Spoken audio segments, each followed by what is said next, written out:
Je m'appelle Sophie Rétoré, je suis monteuse de documentaires plutôt et réalisatrice de films documentaires aussi.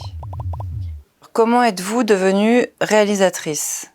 Alors ça a été un long parcours pour moi en fait. Je suis passée par la fac de lettres modernes, j'ai fait pas mal de voyages. J'ai monté une asso pour faire des films, je me suis formée aussi au montage et j'ai fini par faire une formation aux ateliers Varan. Les ateliers Varan, c'est un atelier de formation au cinéma documentaire et là, c'était dans le cadre d'un atelier de réalisation de 3 mois. C'était vraiment cet atelier que je voulais faire. J'ai mis beaucoup de temps à oser me présenter.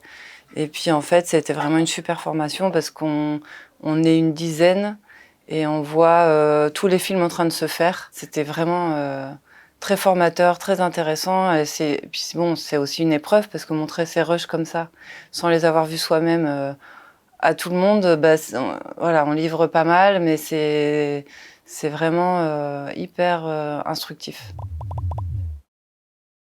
Pourquoi le doc? Je pense que j'aurais du mal à écrire un scénario de fiction, à créer complètement quelque chose, enfin de nulle part entre guillemets. J'aime beaucoup partir, on va dire, du réel pour créer. C'est une mine de sujets, de personnages intarissables et pour moi c'est aussi une manière, je pense, de rentrer en lien avec les gens, avec le monde, de répondre à des questions que je peux avoir, de chercher. Et puis je pense que j'avais aussi envie de partager quelque chose de mon regard sur le monde avec les autres et ce que je découvrais, les gens que je rencontrais, c'est aussi une envie de partager ça. J'ai interrompu mes années de fac avec des voyages et je pense que ça a nourri aussi le désir justement de faire du cinéma documentaire et d'aller vers ce cinéma-là. Je me suis jamais dit je vais être monteuse ou je vais être réalisatrice. C'est vraiment arrivé progressivement, c'est tout un chemin. Pitchez votre projet. Donc le film là que j'ai réalisé, il s'appelle Là est ma maison. Et en fait, c'est un peu un road movie qui accompagne Tom Riven, qui est un constructeur de maisons en terre et en paille. Et en fait, lui, il accompagne les autoconstructeurs à construire leur maison. Et il n'a pas de maison lui-même, donc il vit dans son camion.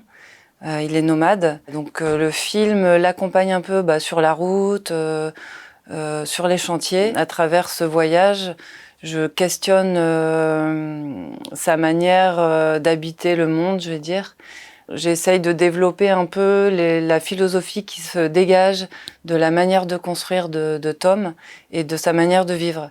Parce qu'il y a vraiment des grandes idées philosophiques qui se dégagent.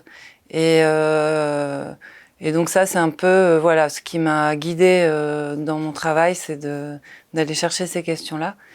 Et je dirais que c'est un film du coup qui est plus comme un mouvement, comme un voyage, un film un peu poétique et qui est assez joyeux en fait. C'est vraiment un élan de joie pour moi, ce film. Un coup de gueule et ou un coup de cœur. Bon, je vais faire un coup de cœur pour François Ruffin, pour ces films qui donnent la parole aux autres et puis aussi pour la parole qu'il prend à l'Assemblée nationale, qui me fait du bien.